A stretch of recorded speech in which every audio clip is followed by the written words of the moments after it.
मित्रांनो बघा आपली सगळी कामं झालेली आहेत। आता ते ब्लँकेट टाकलं, एक गोधडी नितळत आहे आणि आता आपल्याला हळूहळू सगळ्या गोधड्या धुवावं लागतील। आता जरा ऊन पण पडलेलं आहे आणि 2 महिना झाला असेल मी गोधड्या धुतल्या। छोटे छोटे बेडवरचे सोफ्यावरचे ते तर धुतेच आहे 4-5 दिवसाला, पण हे मोठ्या मोठ्या गोधड्या आणि मोठे ब्लँकेट हे आता मी हळूहळू धुवायला काढणार आहे एक एक करून। आता 2 लागले आज मशीनला। आता बघ एवढं कडक ऊन होतं ना, हे आत्ता असं झालेलं आहे। सकाळपासून अगदी कडकडीत ऊन होतं, आता थोडंसं शिरळ पडलेलं आहे। आत्ता वाजले आहेत 10। आपली टोटल कामं झालेली आहेत। जेवण काय आम्ही केलं नाही, कारण का मी चहातनं पुरी खाल्ली आणि त्यांनी ते तिखट पुऱ्या तळल्या धपाटे। मला धपाटे आवडत नाही, दुसऱ्यांनी केलेले आवडतात। मी धपाट्यासारखं धपाटी केली आणि त्याचं मिश्रण ते मी तळून काढते आणि मी तशा प्रकारे आज त्याचा नाश्ता केला आम्ही।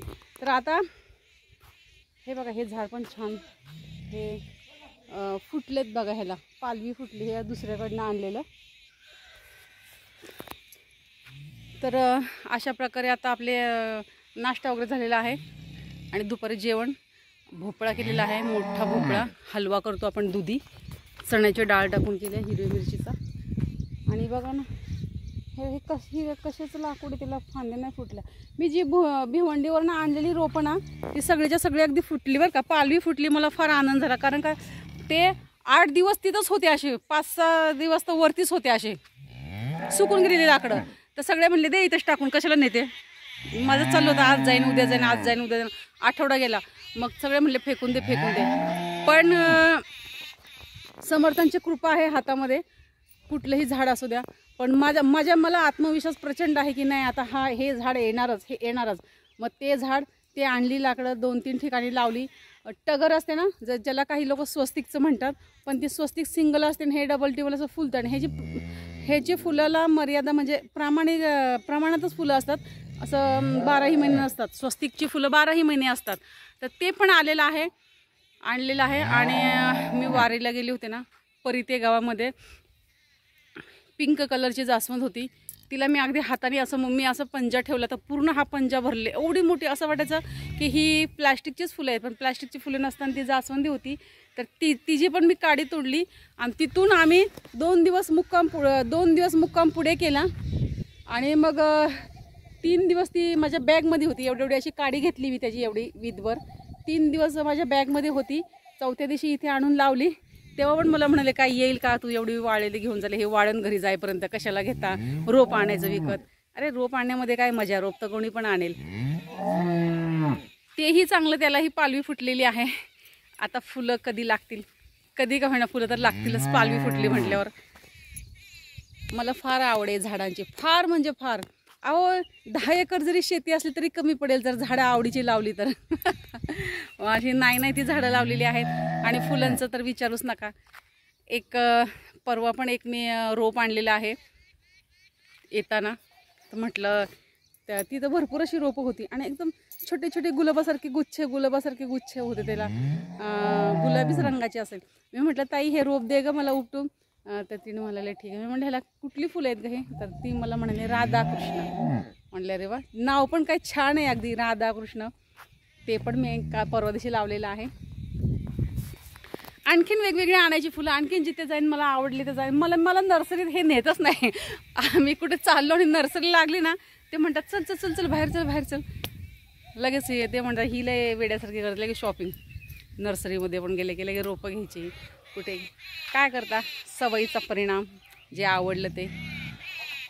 एक हळदी कुंकाचं जास्वंद घ्यायचं, माझ्या मैत्रिणीने मला पिवळी जास्वंद दिलेली, पण ती काय आलीच नाही पिवळी जास्वंद। काय ती एकदा बकरीने खाल्लं की त्या झाडाची वाटच लागते, ती गेली। पण मी पुन्हा एकदा आणेन। फक्त पिवळीच जास्वंद नाही, आता पांढरी जास्वंदी पण आहे, गुलाबी गुच्छाची आहे, गुलाबीला लाल गुच्छाची आहे आणि लाल साधी आहे। आपल्याकडे पिवळी नाही आहे, पांढरी पण आहे जास्वंदी। चला आता आपल्याला शेतात जायचंय। आधी आता आपल्याला गणवेश घालायचा आणि मग शेतात जायचं। पहा काय आजचं वातावरण असं, आत्ता कडकडून ऊन होतं। मित्रांनो आपलं काही कामच होय नाही, काम होत नाही, कसं काय, कारण काय, जरासं आलो आम्ही रानात खुरपायला, येता 11-11:30 वाजले, सॉरी 11 वाजले, 10-10:30 वाजले असतील आम्हाला यायला। रानात आलो, जरासं आम्ही बसलो खुरपायला, लगेच आला आम्हाला कॉल आला. मी कॉल काय माझा मोबाईल म्यूटवर होता, तर मला सांगायला आले की चष्मा डोळे तपासणी चालू आहे गावामध्ये. मी म्हटलं चला बाबा मी जाऊन बघते. आम्ही दोघे गेलो तर मला चष्मा दिलेला आहे. मला ना असं एकदम जवळ आपण वाचन करायला घेतलं ना, जॉईंट म्हणजे असं अक्षरामध्ये असं गच्छंडी अशी अक्षरं दिसतात. अशी स्वच्छ अक्षर दिसत नाही, एकदम सुटसुटीत. आणि ते पण तरी पण दिसत एकदम बारीक असेल तर बरं का. पण मी वाचते.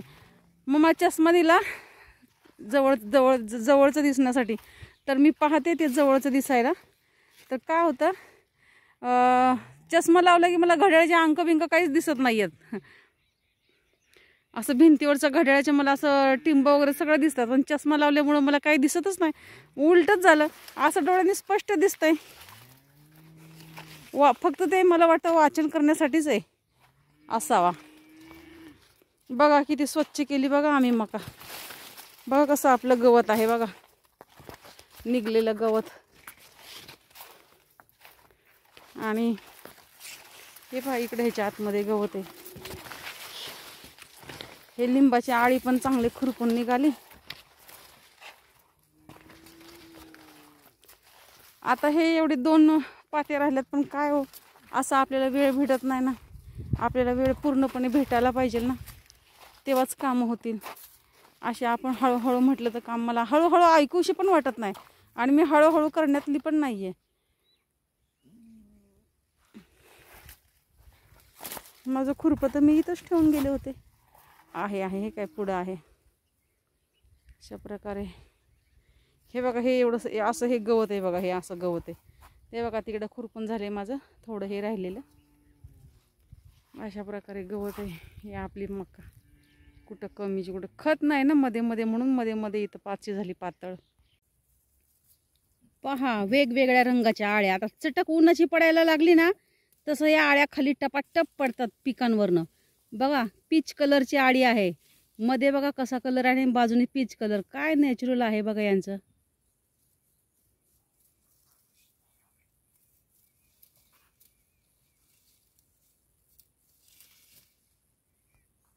आता ही चालली आपली ह्या मकाच्या खोडावर.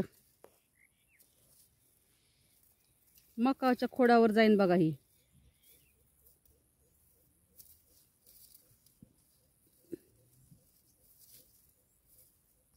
हे बघा मी खुरपं ठेवलं, एक खुरप्यावर चढते बघा ही.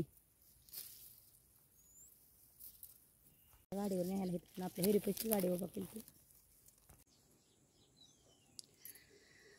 संध्याकाळचे 6 वाजले आहेत मित्रांनो. आणि पहा कसा सूर्यास्त होत आहे. बस खाली बस आता बस.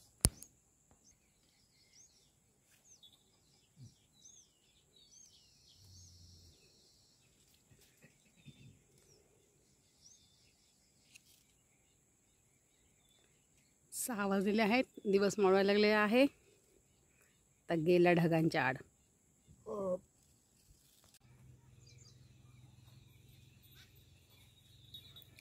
पूर्ण लाल गोळा असा. ब्रुनोला दुसरे कुत्रे आले त्याच्यामुळे ब्रुनो कसा धावतोय बघा. बघा कसा आमच्या इकडे दिवस मावळतो.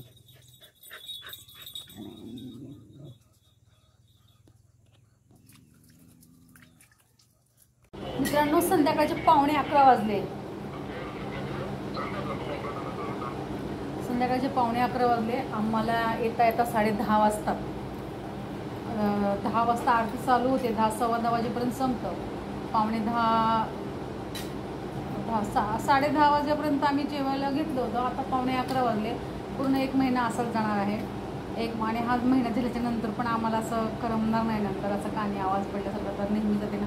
आणि फार उत्सुकता असते जाण्याची. मला काहीच वाटत नाही. दिवसभर काम केलं काही वाटत नाही. कारण का काम केलेलं सगळं शिण जातं तिथं बसल्यावर. एकदम छान वाटतं. पहिल्यांदा हा मी ग्रंथ ऐकते. ज्ञानदेव सोपान मुक्ताबाई यांचं सर्व ह्या ग्रंथामध्ये यांचं बालपण, यांना किती त्रास दिला काय, सर्व ह्याच ग्रंथामध्ये. मला नव्हतं वाटलं की ह्या ग्रंथामध्ये असेल भक्तिविजय. छान होता. आजच्या अध्याय पण खूप छान होता आणि मी काय एवढं सगळं सांगू शकत नाही आहे स्मरणात माझ्या बरंच काही, म्हणजे तुम्ही स्वतः जेव्हा ऐकाल तेव्हा तुम्हाला छान वाटेल. जेवण वगैरे झालेलं आहे. आमचा भ्रूण जेवला नाही आहे. आता उद्या आणू भ्रूणाचं खाऊ, मग भ्रूण जेवेल आमचा.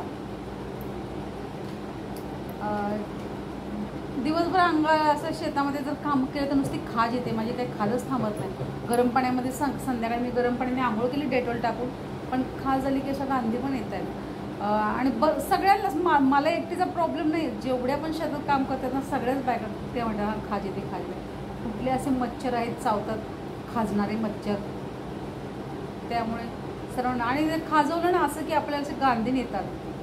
आणि आत्ताच बरं का, नंतर परत नाही होणार. म्हणजे ज्वारीच्या पेरणीमध्ये नसेल असं काय, कडक ऊन पडतं ना. आत्ताशी कुठे ऊन पडायला लागले, तर आत्ताशी कुठे ऊन पडायला लागलं तर पिकांवरच्या आळ्या टपाटप खाली पडतात.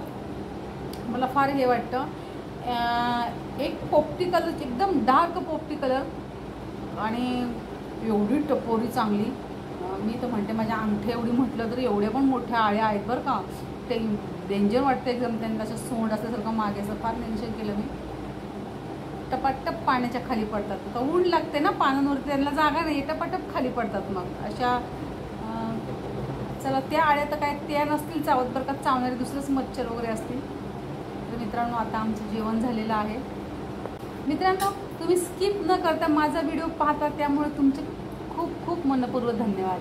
आणि हो, जर तुम्ही पहिल्यांदा माझा व्हिडिओ पाहत असाल तर माझ्या चॅनलला सबस्क्राईब करा, व्हिडिओला लाईक करा, शेअर करा, कमेंट करून सांगायला विसरू नका.